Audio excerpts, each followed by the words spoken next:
Hey guys, I'm super excited to join you today, and I have good and bad news. The good news is we're here. Happy Saturday.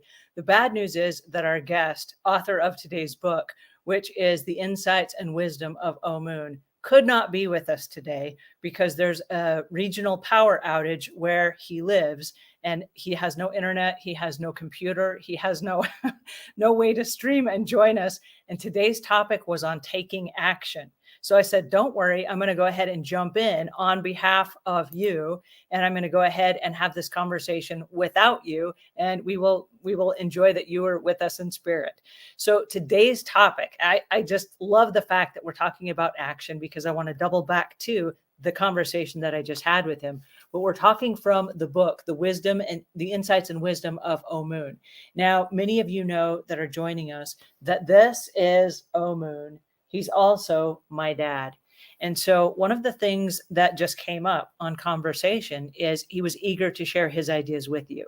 And I said, we've told people that we're going live. And so because we are talking about action and because actions speak louder than words, according to this book, it's important that we show up. And so he said, what are you going to share? And I said to myself, let me think about this really quick because in less than an hour, I've got to go live and I don't have the guest I was going to interview today. Okay. So in my head, I'm having this inner dialogue, but to me, I'm thinking to myself, wait a second, I was going to interview my dad on his teachings. And yet he taught me these things. I was homeschooled. I lived under his roof for many years. He taught me these things. And so based on what I read, because the book is amazing and there's a lot of fantastic stuff in here, but based on what I learned is what I'm going to share with you today. Okay. Because what good are teachings if the pupils that are underneath you and they learn from you, if they're not able to implement those ideas, what grade of a teacher are you?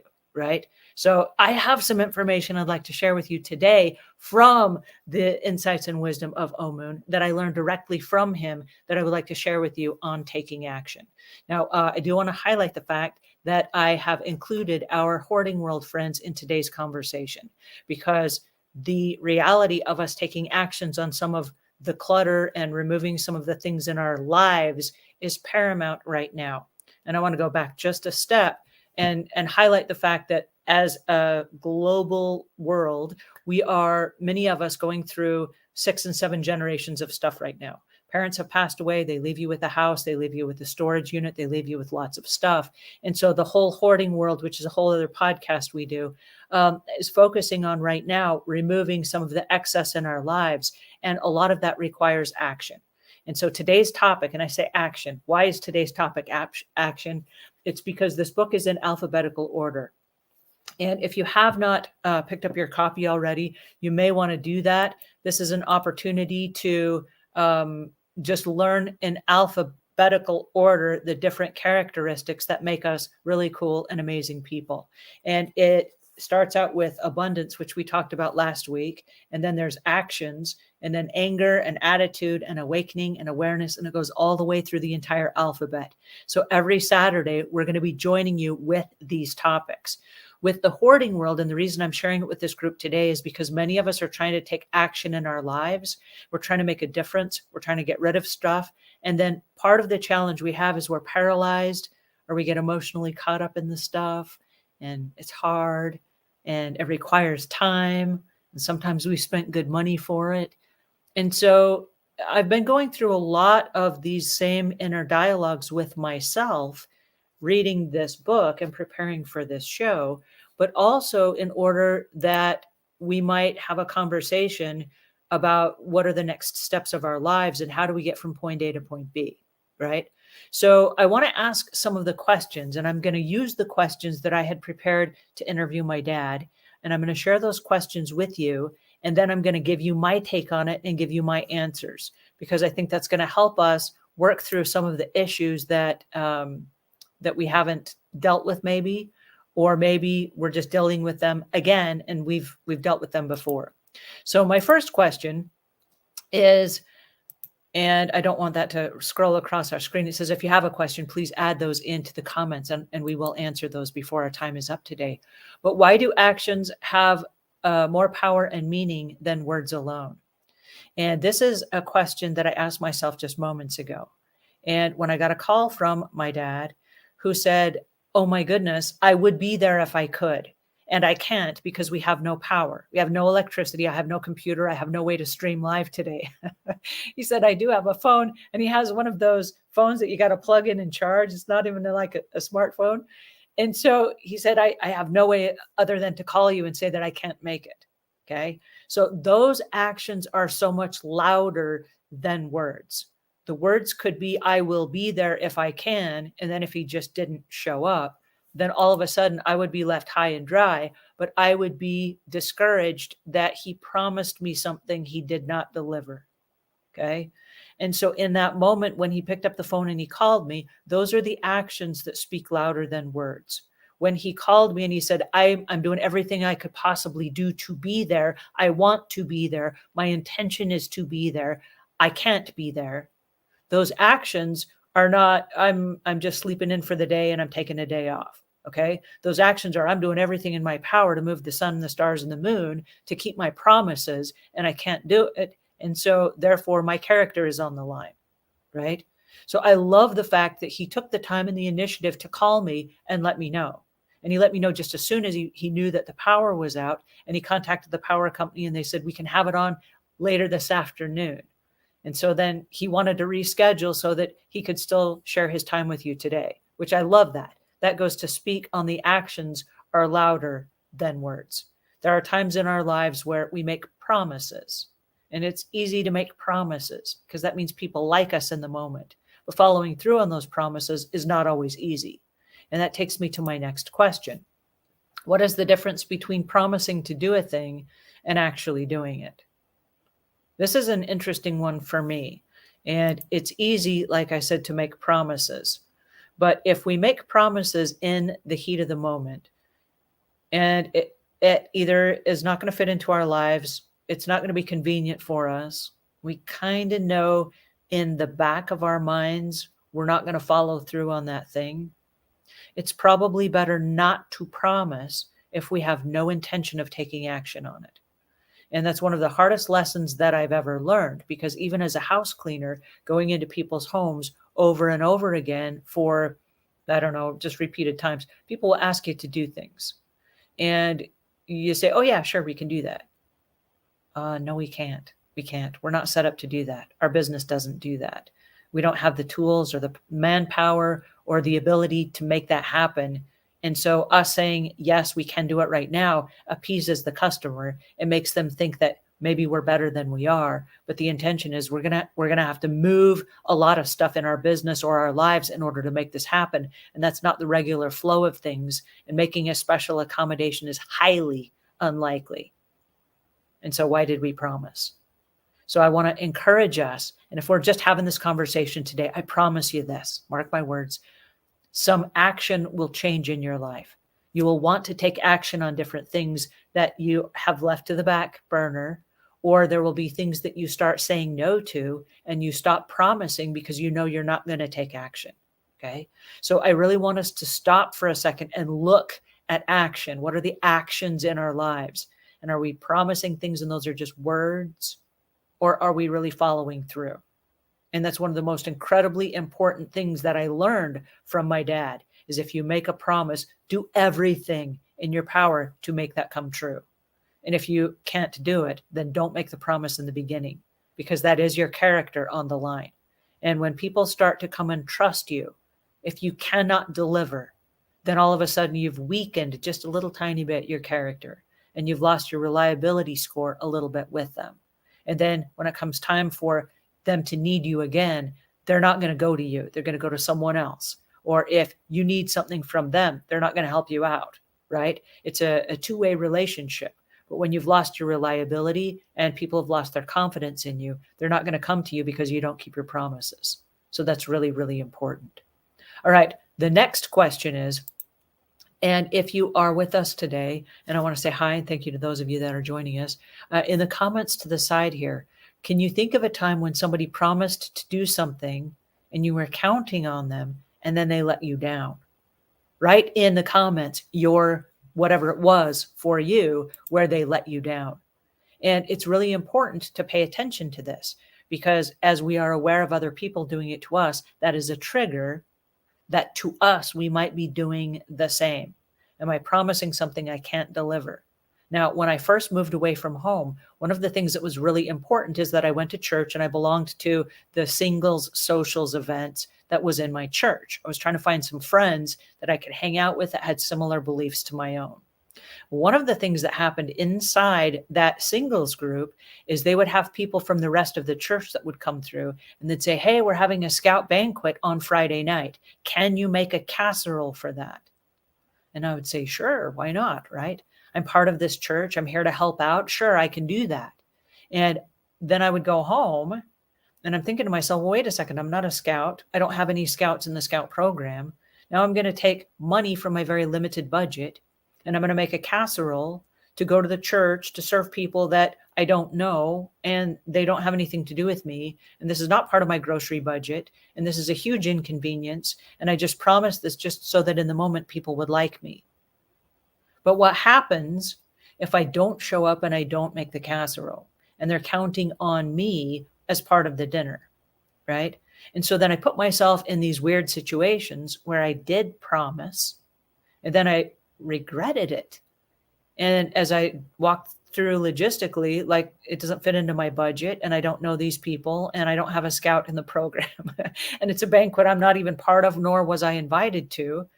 I'm just showing up with free food. That doesn't make any sense.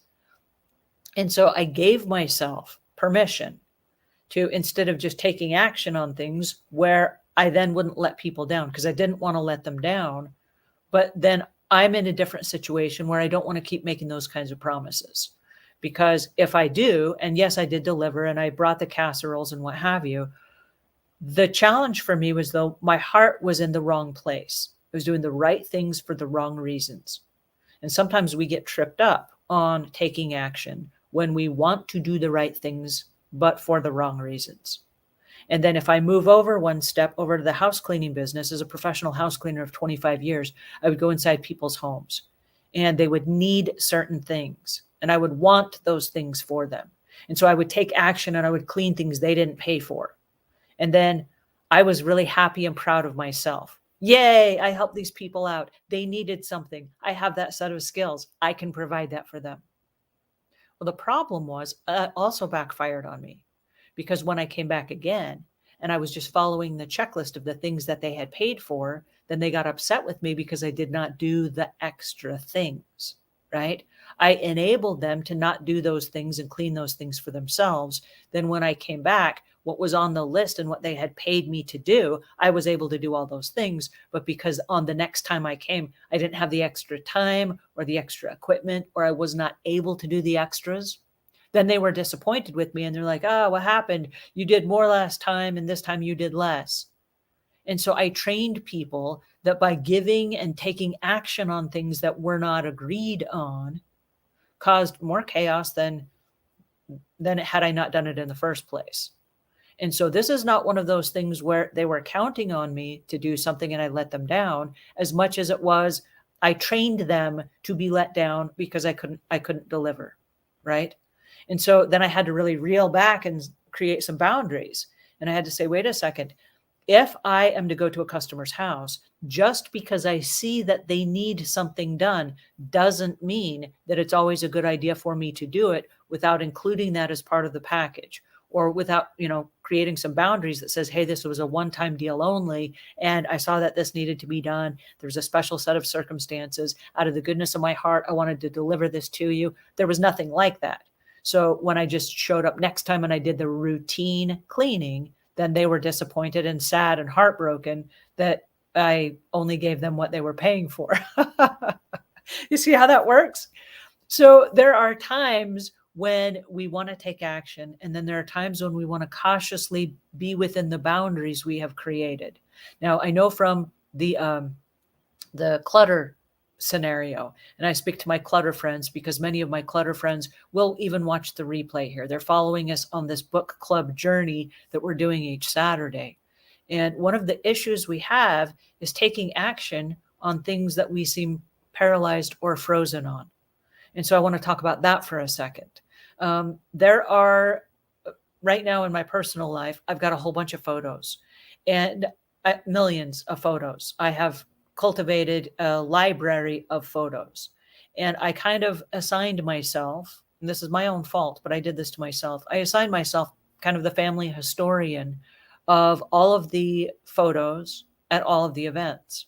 And so when I show up to an event, I show up with the coolest cameras and I take pictures of everything. And I got a really good knack for making sure that the lighting is just right and the person is centered or slightly off center, if that's the artistic creative choice.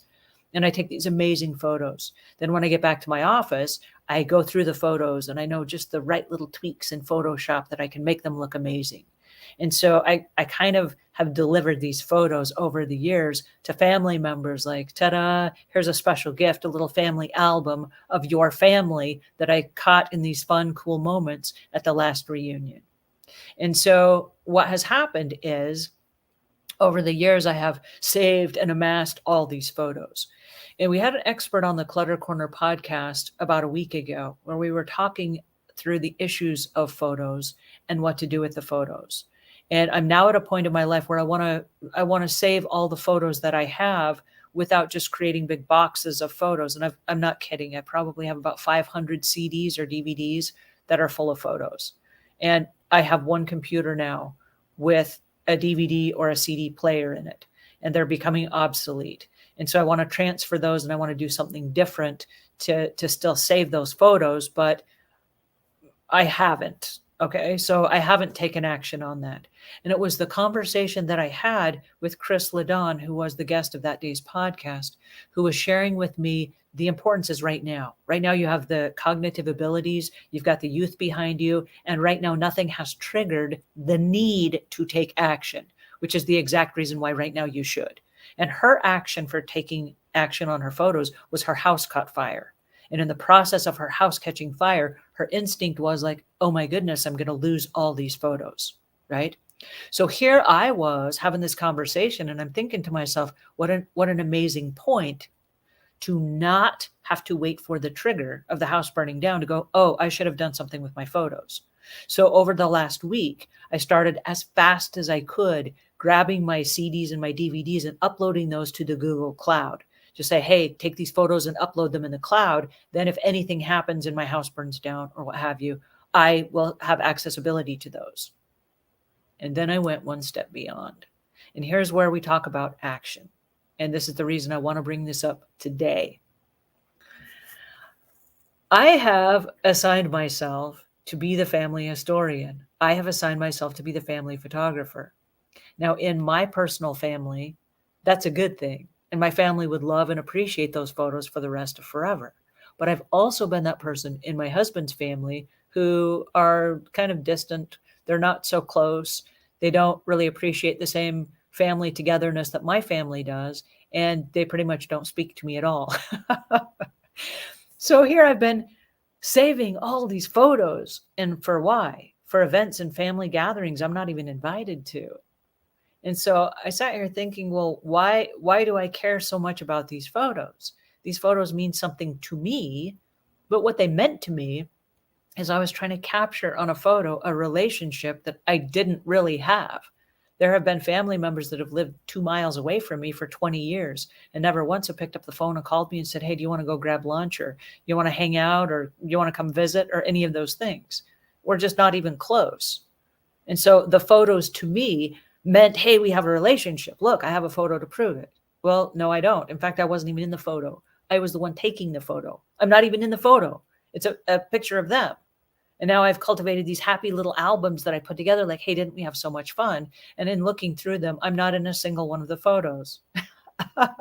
It's like I was never there, right? And so I started thinking, well, wait a second. Why do I value these photos so much? So when we start talking about taking action, I gave myself permission that on this side of the family, I'm gonna stop trying to cultivate all these photos. I've got gobs and gobs of photos and I'm gonna give them to my husband. And if he wants to do something with them, that's fine. But I'm gonna stop trying to empty his phone of family photos and trying to make the photo albums and trying to do all that stuff. That's a lot of work for a bunch of people that don't appreciate it. And they've never once even said thank you. And so it's not that I need the thank you. It's that I need to let go of making myself the family historian of that side of the family and taking action on things that are really misappropriated, right? My time and energy could be spent so much better somewhere else. So when we talk about taking action, it's really a deep topic if we look at it from all the different angles and all the different ping points to say, am I taking action for the right reason? Am I taking action because I want something to happen? It's not really happening. I want something to happen. Are we not taking action because we're frozen in time? Now, I want to move for a second to a different part of the conversation. Today, this very day, my husband and I got up, we took action. We got up and we went out for our morning jog. Now, while we were out, we often walk and talk. And while we're out there, we have conversations about life and things that are important to us. And it's kind of our relationship time together, one with the world and the universe. And the sun is coming up and it's, the early sunrise, crisp, cool mornings and all that stuff. But today I had a question. And my question came from this time together right now. As I was thinking about taking action in my life, I have this little nagging thing in the back of my head that's like, there are things you need to do, and you need to do them.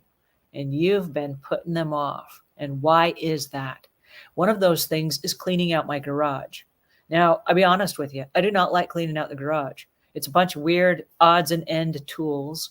And the garage is clean. It's nice and tidy and everything was organized. But we've got this third car garage and you cannot pull a third car in it because it has all these yard tools and equipment and, things. Okay, why do we have all those things? And as I've been thinking about it, preparing for this time together today, I started thinking when we move to the house we're in right now, we've got an acre of manicured property and it looks amazing. My husband has been taking care of it this last year. He's done a phenomenal job with the outdoors and the landscaping and all the stuff. Okay. But when we moved to the house, we had a different set of tools. We had one of those little push mowers. Okay. We've got an acre of manicured property that did not last for very long before we went off and we bought a riding lawnmower. And the sidewalk goes all the way down the property and all around the corner. And so we have to edge all the way around there on both sides of the sidewalk. So it's this huge edging process. But when we first moved in, there was just kind of like, growing grass everywhere. So we bought this little machine that cuts. There's a little blade that goes around and it cuts and edges the yard right along the sidewalk. So it's like impeccably cut. So we bought this little tool. And I'm thinking about that little tool and I'm thinking, now that we've been maintaining the property, we just use a weed whacker and we haven't used that little edging tool in many years. So as we're out walking today, I asked my husband, I said, what are you going to do with that little edging tool? And he said, well, I don't suppose I'll ever use it again. I'm probably done with it. If you are done with it, can I get rid of it? And he said, well, I guess that's fine. Right? So in taking action, I wanted to clear it first with him. I didn't want to just get rid of it. Hey, I took action. Hooray for me. I wanted to clear it with him first because this is something we share. This is a family items, right? All of the members of the family are kind of participants and users of these items. So while we're walking, like we're not done yet, we're still out on a walk, I start thinking what is sitting next to that item inside that third car garage. What's sitting next to it is about 30 chairs. And I want to show you this because this was kind of an interesting thing that happened today. As I started having a conversation with him, I noticed that we had quite a few folding tables. And the folding tables we once used for picnics. So I said, tell me about those folding tables. Are we ever going to use those again? And he said, well, haven't you replaced all of those with those heavy duty resin tables that we now use across the house for different things? And I said, yes. And he said, when is the last time that you used those folding card tables? And I said, it's been many years, but yet we still have them. So the question was, will we ever use them again? And he said, no. Okay, great.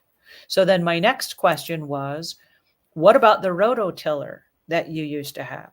Okay, well, the rototiller, it still works. And when we didn't have any grass, we used it to till up the grass, and we tilled up, rocks and weeds and stuff that was there. And we planted a really nice grass, and you can actually see part of the grass there to the side of the rototiller. But that rototiller has been sitting there for years and we haven't used it. And I don't ever imagine a time when we're going to till up our yard again. Our yard is now well put together. What you see here also in this picture is I don't even know a better term for it. It's like a little wood chipper. If you go over the leaves, it will suck the leaves up in the bag. And there's this big hose that will suck the leaves up like for fall leaves. But at the very top of, and this is the one that's the image here that we're looking at that has a little, looks like a little, I don't even know how you call it, a shoot. That shoot is we would put kudzu vines in there and it would chew them up like a little wood chipper. So if you have little branches and little twigs and stuff, you put them down that little chute and it would gobble them up and it turns them into mulch. But we haven't used that probably in many years, right? So I don't know a time when we would use it again. We have so many leaves. There's this great big array of leaves in our backyard that are like 3 feet tall in the fall. And so a little tiny push mower that's going to fill up a bag of leaves, we would have like 10,000 of those bags. So this tool just became really obnoxious to use. It still works and it's in perfect condition, but obnoxious for a property the size of ours. And so we just kind of hid it in our third car garage and it's just been sitting there. No one's using it. And one of the reasons we didn't get rid of it is because all of these tools are perfect and they still work really well. And my frustration is that in the process of us not using these tools, they're sitting here going to waste, right? No one gets to use them because I'm hoarding them and I'm not using them. And instead of taking action and giving them away, here I am holding on to them, right? So as I went through the things that we were talking about, I found other things. And I kept in my mind going around the garage in my house saying, hey, we have these picnic buckets, but we haven't had a picnic since before COVID. Can I get rid of those picnic buckets? Hey, what about those rubber boots? I used to work outside in the rain, but I'm not doing that anymore right now. The yard is pretty well maintained. So I don't need that anymore, right? And so if that's the case, can I give them away? And so with his permission, I went item by item through my garage, all the buckets that are here and all the extra limestone. We're not using that anymore now that the yard is now maintained and it's up on its own. So this is a yard sale that I had today, and it was a free yard sale. I literally put an ad and I said, all this stuff is free. If there's somebody that wants this stuff, please come get it because it's free and I'm done with it. And so I was taking the action to say, hey, first clear it with my husband so that it's okay with him. And then second of all, am I okay to go ahead and make this action right now? Because here's the problem with taking action. If we don't actually follow through, my husband could change his mind later and go, yeah, I want all the stuff, right? Let's keep all the stuff. But all of this was inside one car garage, pots and plants that we're not using. I don't have pots and plants in those right now. We didn't use the rototiller and the lawn machine. I have an old sink here when we replaced the Corian counter, but we saved the porcelain sink. I don't know why. We've never needed to replace it, but now it's extra. If somebody wants it, come get it because we're not ever going to use it again. I have the little machine that rides on the back of the lawnmower that would like till up the grass. We're not going to use that anymore. And so for all the things, this is one of those aerating things. We've now started to outsource the aerating. So we're not going to be using that again. But having the conversation of all the things that we were no longer going to use gave me permission today to take action. And so I said, okay, since we're having this conversation, and like I said, this is true for you. If you are having this conversation with us today about taking action, at the end of this, the responsibility is you got to go take action, right? So in order to keep my integrity, I decided to take action today. So after the walk, as soon as I got home, I ran out there as fast as I could. I pulled his car out of the drive. I was like, he's going to work. As soon as he goes to work, I'm going to unload everything that he just gave me permission to get rid of. because I don't want him to change his mind, number one. And number two, if I don't take action on it, if we have these conversations in the future, I'm going to lose my credibility with him because I did not do what I said I was going to do. Right? Now, I have great news for you. Down below, I can see that Moon has just joined us. This is fantastic, because what this means is that the power has come back on again, and that he's able to answer some of the questions that I know you showed up for, questions that I know I've had. And so I'm super excited. Moon, if you're ready, give me a thumbs up and I will bring you up on stage. He gave me a thumbs up. This is so phenomenal. So hello and welcome to our show today. I'm super glad that you're here. Well, it's good to be here. Sometimes we have no control over whether the power is on or not. So and this is one of those situations where I'm just absolutely delighted to see you. Thank you so much. Well, good.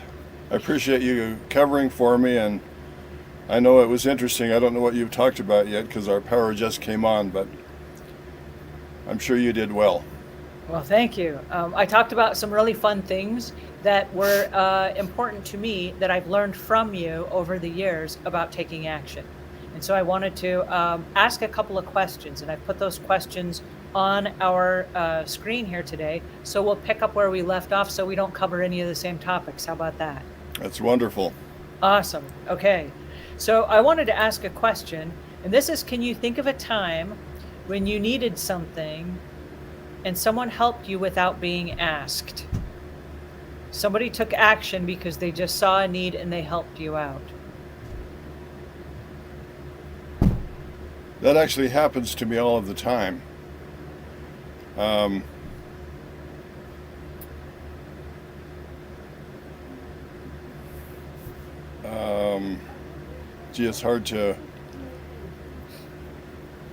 It's hard to choose. There's so many things. I'm out working in the yard all of the time, and people will come out all of the time and say, "What can I do to help you?" Our garden, we try to produce all of the things that we can ourselves. We're not die-hard homesteaders by any means, but we try to produce most of the food that we eat. So people are always, "Can I do some watering for you? Can I do this? Can I do that?" And I really appreciate it because I don't have to ask them. People can see the need and they respond.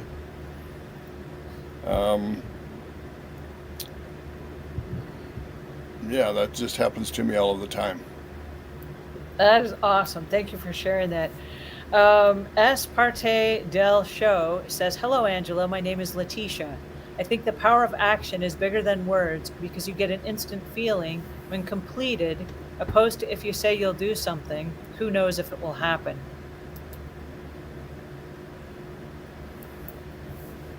I love that.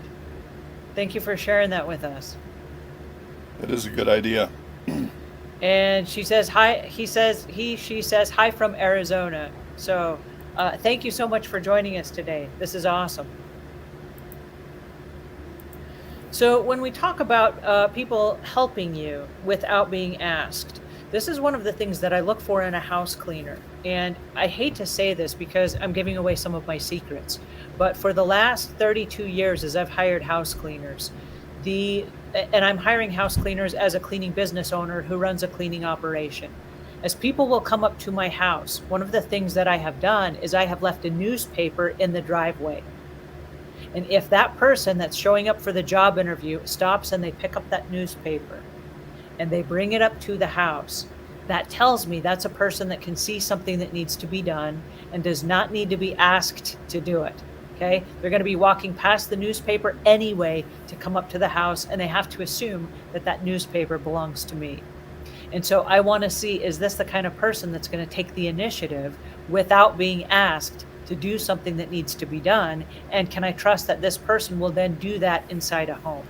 Because in a home, although we have a scope of things that the customer has paid for, there are times when we rely on their innate abilities to say, wait a second, I can see that this needs to be done. And within the scope of the job I've been hired to do, I'm going to go ahead and do it, right? So that's a key element on taking action, where I actually look for that in people before I hire them. So that would be my example. Yeah, it's an area where we have to be careful because not everyone wants to be helped, and some people are actually offended if you get involved in their private, what they consider their private business.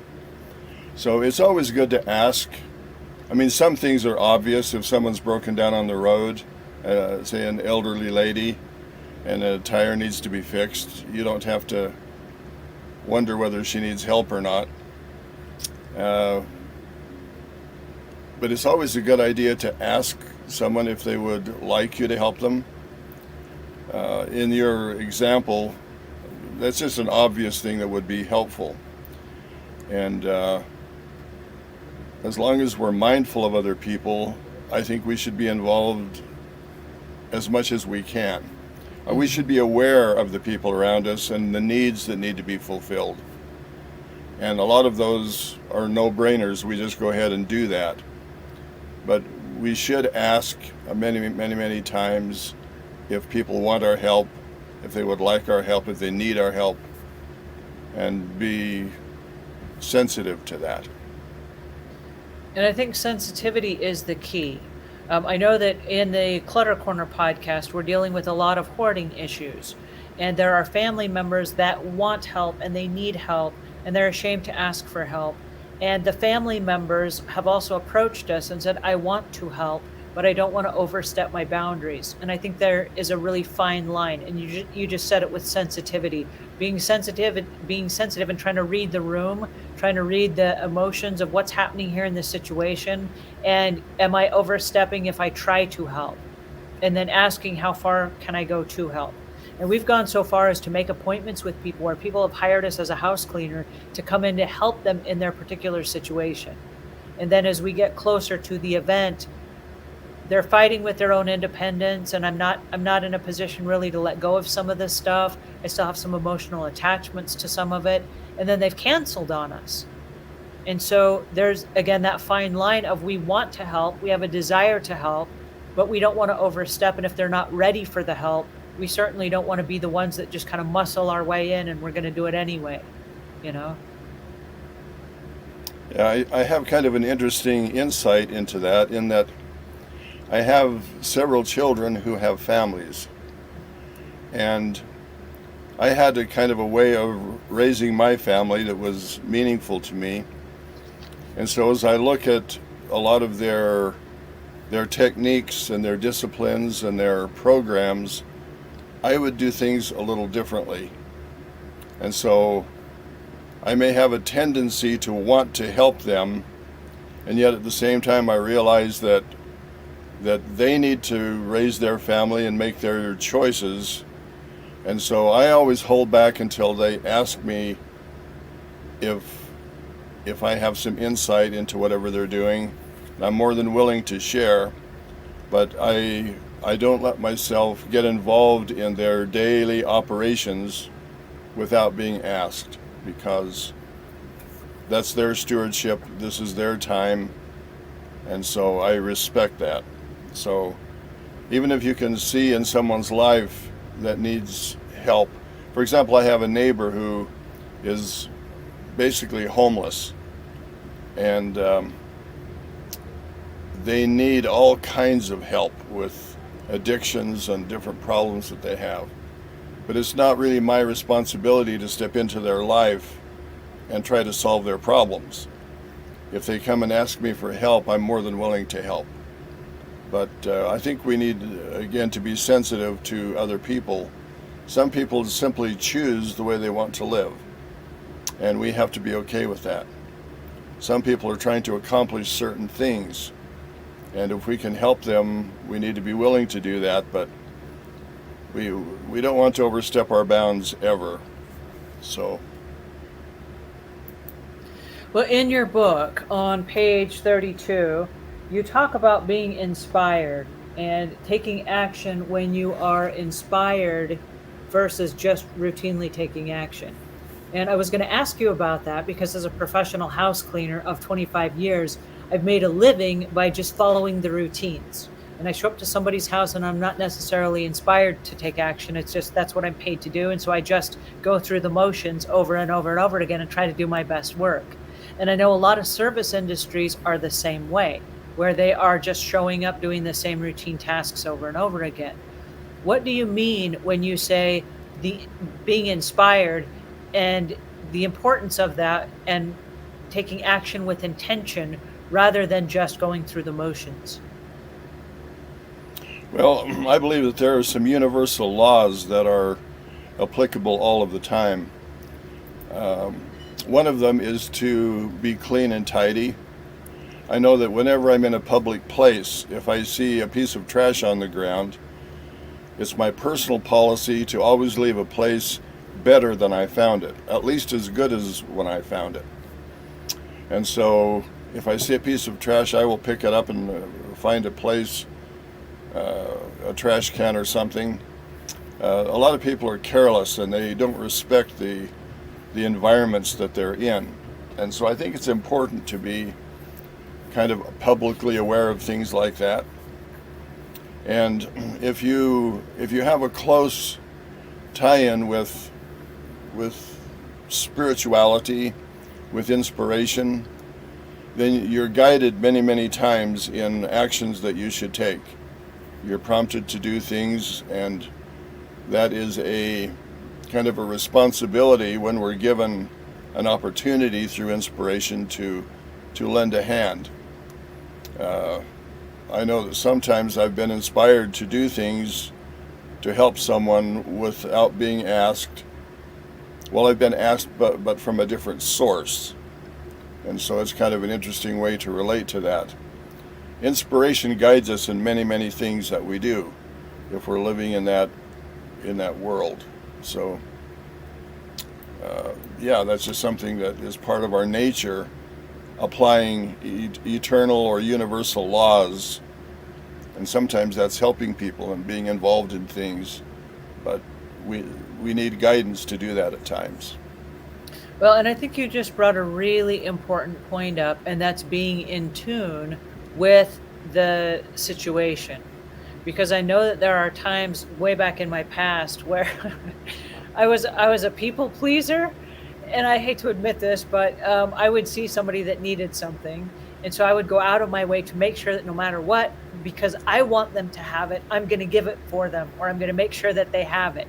And like you said, without asking and without reading the room and without being divinely inspired, sometimes you are overstepping.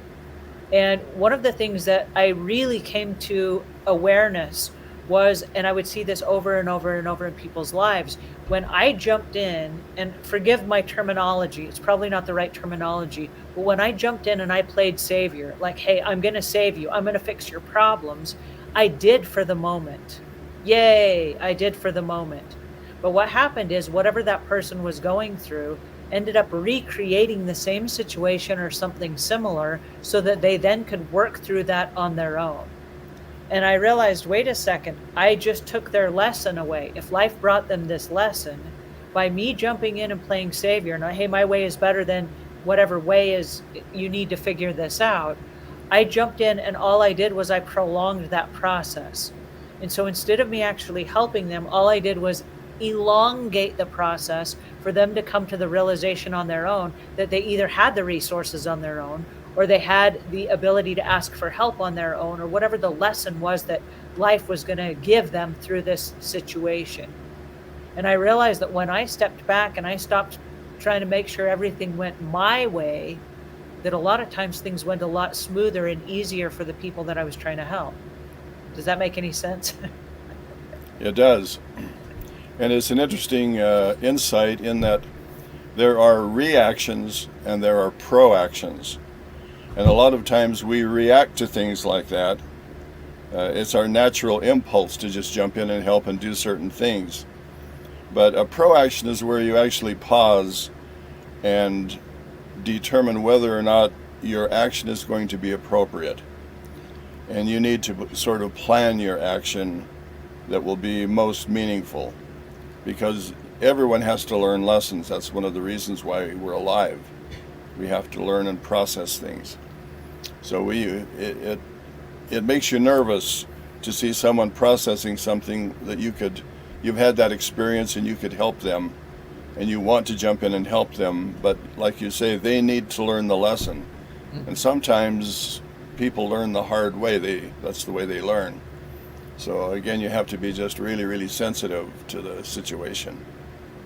Well, and I think for me, maybe this has come with age, but I find that as I get older, I see a situation and my first inclination is I want to help.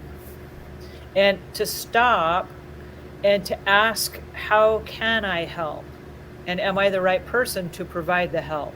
And is this the right time to provide the help? And then am I able to help? Because sometimes I want to help, but I don't have the resources. For example, I was in a vehicle a couple weeks ago. One of my brothers came to town and a person had broken down on the side of the road. And he said, do we have time to stop and help this person? And we were just sandwiched in a whole bunch of traffic. And I said, well, let me ask you this question. The goodness of my heart, I want to help them. And I know you do as well. But you've just traveled all the way across the country for a meeting that starts in 10 minutes.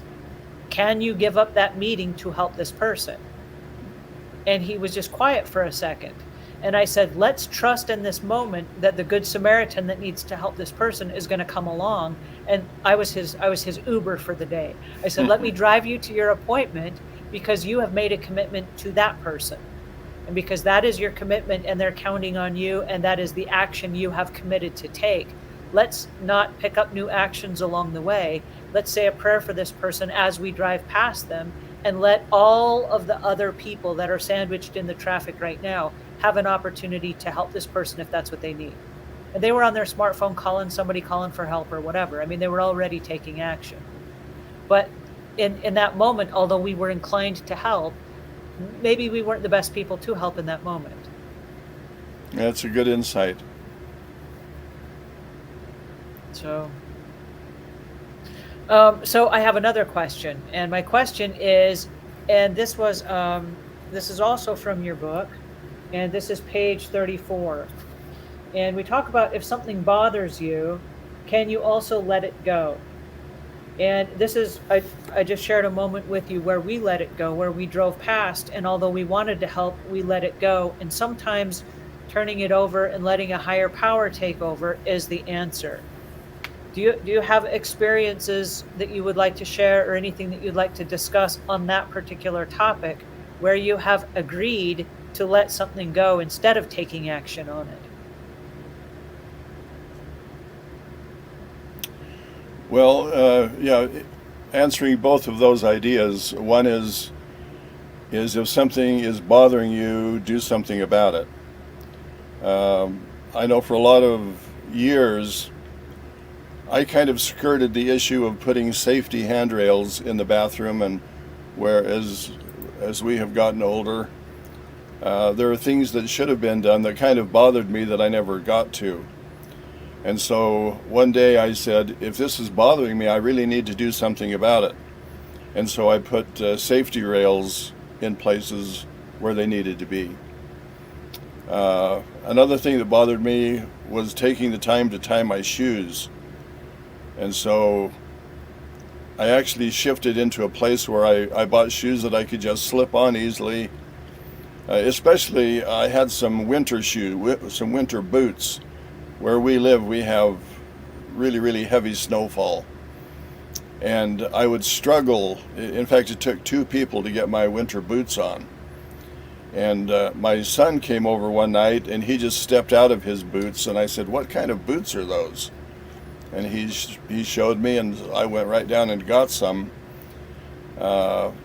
Instead of letting things just bother you and go on and on and on, sometimes it's better just to analyze the situation and make the right choice, and then it doesn't bother you anymore, and you've solved the problem, and life is just much, much nicer. Another thing was my wife broke her shoulder and had a shoulder replacement. And so we went into the kitchen and rearranged the kitchen where she could reach things, because she lost sort of a range of motion in some areas. So if there are things that you can do, you should do them. And again, if there are things that you can't do, you just have to let them go. Well, it's funny that you bring that up because we have a set of dishes, and this goes back to the moments of clutter. And that as a group, we're going through all of our clutter and our excessive stuff, and we're getting rid of it. We're saying goodbye to a lot of it. And I have 5 sets of dishes in my house, and I don't need 5 sets of dishes. We're a small family. We don't have 5 sets of dishes that are necessary.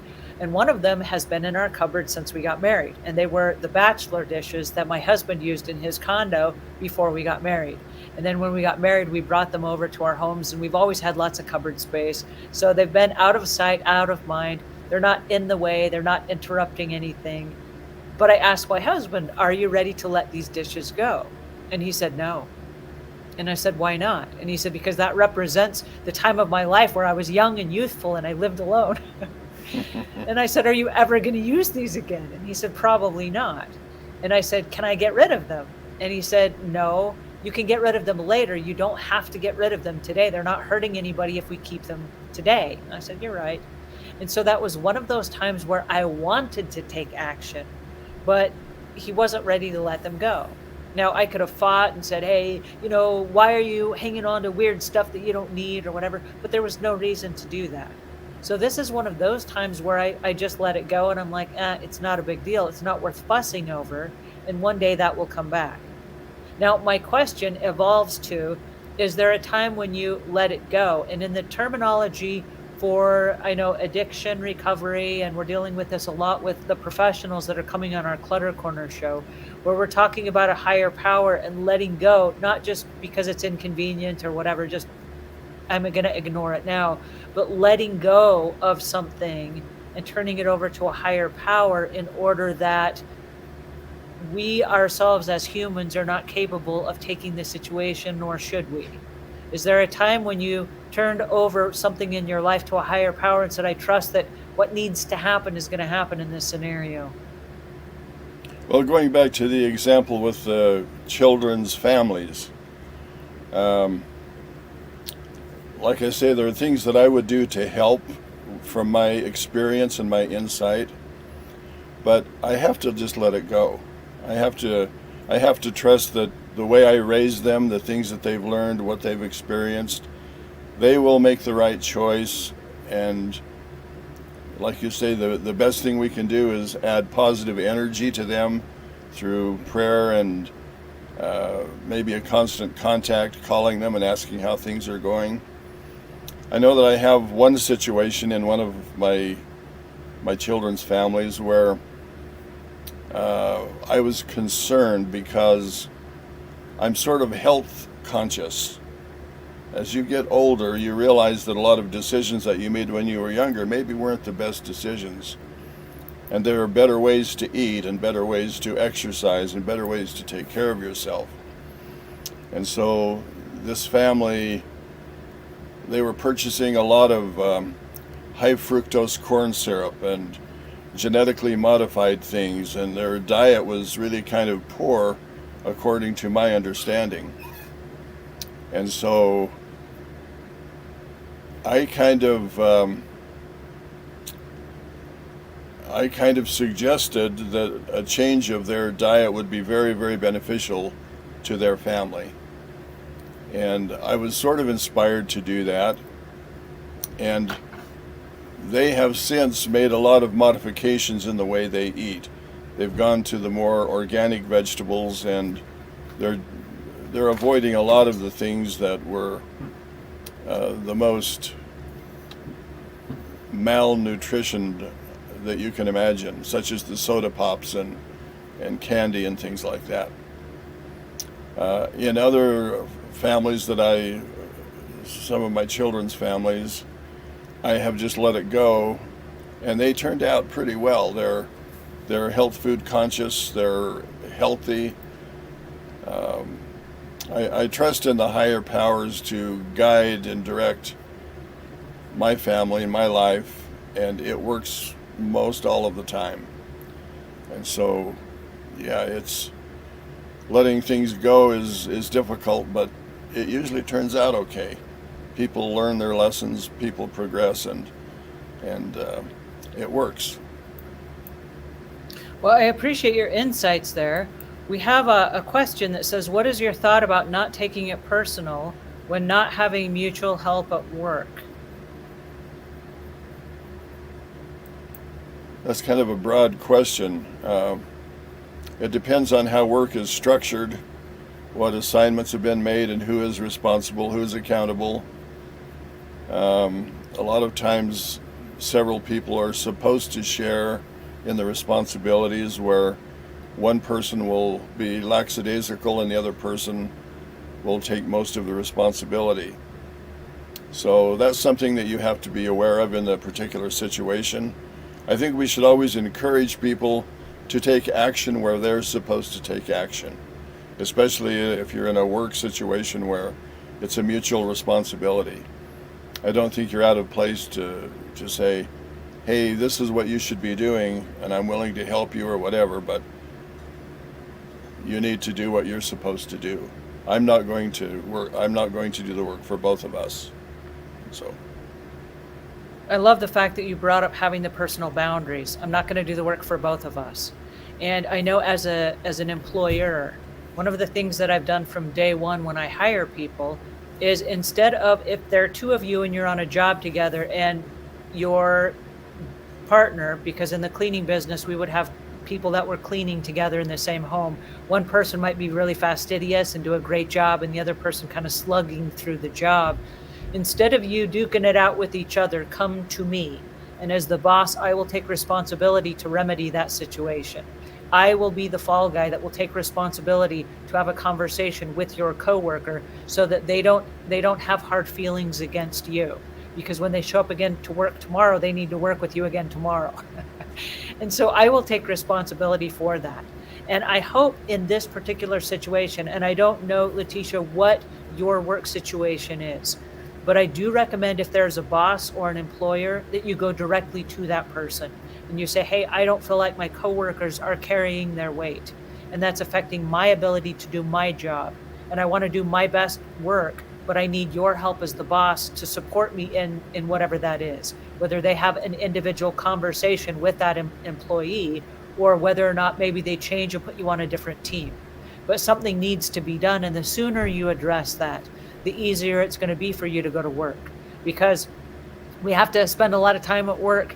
And if you don't like your job, or you feel like you are working on behalf of other people that are not carrying their weight, you're going to feel unsupported and you're going to be discouraged. And I don't want that for you in your job.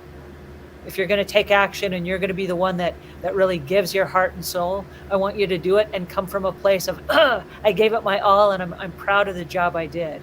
Not go home feeling resentful because you had to carry the weight of someone else.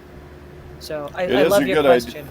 It is a good idea to talk to the person first and give them the opportunity to accept their responsibility, and then go to the boss.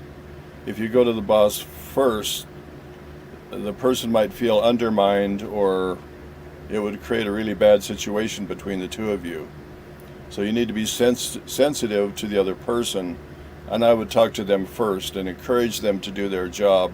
And if they won't do it, then I would go to a higher authority. So there are two ways right there that you can resolve that situation. Now, I am eager to hear which way you go. So please keep me posted on this one, because I'm eager to hear the outcome of this. All right, so I have one more question, and we are almost out of time. So we're running up on time here. You asked in your book. Before you ask the question, I have a comment on a prior question that I think is important. Oh, okay, please. On whether to let something go, there are certain things that require certain equipment, or certain skills, or certain priorities. And there are things that are like political or community things. And there are things that we can do things about, but there are things that we can't do things about. And sometimes we don't have the right equipment to do things. And sometimes we don't have the skills to do things. So a lot of things, if we're not equipped to do those things, we need to let them go, or solve it in a different way. hire someone who has those skills or that equipment to come in and do what needs to be done. So we just need to evaluate situations and see whether or not we can do something about it.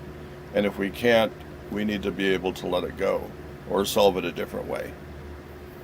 Well, this is phenomenal. Thank you so much for sharing that with us. And that was a great way to kind of land this plane, as you say. I'm curious, parting thoughts as we move forward through this next week. I know that I've already started taking action on just the preparation for today's show and moving the needle a little bit closer in my own personal life. What advice would you give to our listeners and our viewers on taking action this week on tips and ideas that they got from you? Well, really quickly, taking action is a process.